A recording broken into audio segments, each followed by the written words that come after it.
Hello' everyone, আশা কৰোঁ সকলোৱে ভালে আছে। আচ্ছা, মিঠি শাক কোনে কোনে ভাল পায়? মই হ'লে ভাল পাওঁ, বেয়া নাপাওঁ। আহকচোন আজি মিঠি শাক বনাওঁ। কেনেকৈ বনাইছোঁ চাওঁ আহক। এয়া লৈছোঁ মই মিঠি শাক, বেছি লোৱা নাই দেই, একমুঠি লৈছোঁ। লগতে এটা বিলাহী কাটি লৈছোঁ, আলু অলপ টুকুৰা টুকুৰকৈ ডাঙৰ ডাঙৰকৈ কাটি লৈছোঁ, পিঁয়াজ এটা ডাঙৰ আৰু অলপ আদা নহৰু আৰু কেইটামান বুট তিয়াই থোৱা আছিলে, সেইকেইটাকো ভাবিলোঁ দি দিওঁ। এতিয়া প্ৰথমে মই কেৰাহীখন গৰম হ'ব দিলোঁ, তাত দিলোঁ অকণমান মিঠাতেল আৰু প্ৰায় আধা চামুচ দি, বেছি নহয়, আধা চামুচ দিছোঁ ঘি। প্ৰথমতে মই টুকুৰা কৰি থোৱা আলুখিনি অলপ ভাজি ল'ম। এতিয়া আলুখিনি অকণমান ভাজা হোৱাৰ লগে লগে, সিজা নাই দেই, আলুখিনি এনেই ভাজিহে থৈছোঁ। এতিয়া ধুনীয়াকৈ আলুখিনি মই কাঢ়ি ল'লোঁ।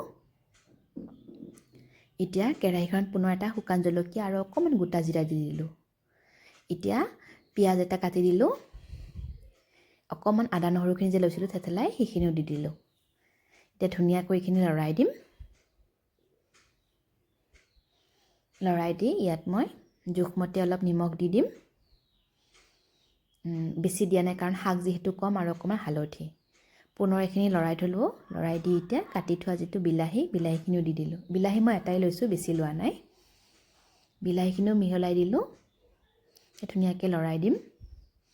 এইখিনি লক্ষ্য কৰিব, যদি শুকান হৈ যায় অকণমান পানী দিব। মোৰ অলপ শুকান শুকান হোৱাৰ নিচিনা লাগিলে, গতিকে অকণমান পানী দিলোঁ। পানী দিয়াৰ লগে লগে এইখিনি গলি গ'ল। এতিয়া অকণমান প্ৰায় আধা চামুচ দিছোঁ জিৰা গুড়ি। শাক যিহেতু একো নিদিলেও হয়, কিন্তু কেতিয়াবা এনেকৈ অলপ মছলা কৰি খায়ো ভাল লাগে, খাই চাবচোন। এতিয়া মই আলুখিনি দি দিলোঁ। যিহেতু আলুখিনি সিজা নাছিলে, এনেই ভাজিহে থৈছিলোঁ, আকৌ আলুখিনি দিলোঁ, লগতে কেইটামান বুটকেইটাও দি দিলোঁ। মটৰ থাকিলে মটৰ দিব পাৰে, আৰু লগতে এটা গোটা জলকীয়াটো ফালি দিব পাৰে। আৰু লগতে অকণমান নামমাত্ৰ গৰম মছলাখিনি নিদিলেও হয়, কিন্তু মই দিছোঁ, যিহেতু মই ৰুটিৰ লগতে খাম, ভাতৰ লগতো খাব পাৰে। অলপ গৰম মছলা গোন্ধটো ওলালে ভাল লাগে। এইখিনি মই ধুনীয়াকৈ লৰাই এতিয়া ঢাকি দিম, কাৰণ আলুখিনি যিহেতু সিজা নাছিলে। এতিয়া দেখিলোঁ যে আলুখিনি সিজিছে। এতিয়া শাকখিনি মই মিহলাই দিলোঁ। শাক যিহেতু মোৰ কম, সেইকাৰণে শাকখিনি বেছি মানুহ থাকিলে বেছি ল'ব পাৰে। মোৰ যিহেতু মানুহ কম, সেইকাৰণে মই কমকৈ লৈছোঁ।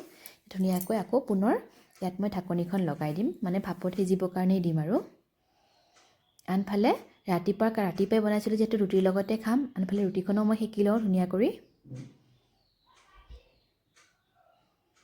ৰুটিখন বেছি গোল হোৱা নাই দেই। বাৰু আচ্ছা, হৈ গ'ল। যি নহওক, আমাৰ ৰুটিৰ লগত খাব মিঠিৰ তৰকাৰী ৰেডি হৈ গৈ। আজিলৈ আহিছোঁ, বাই বাই।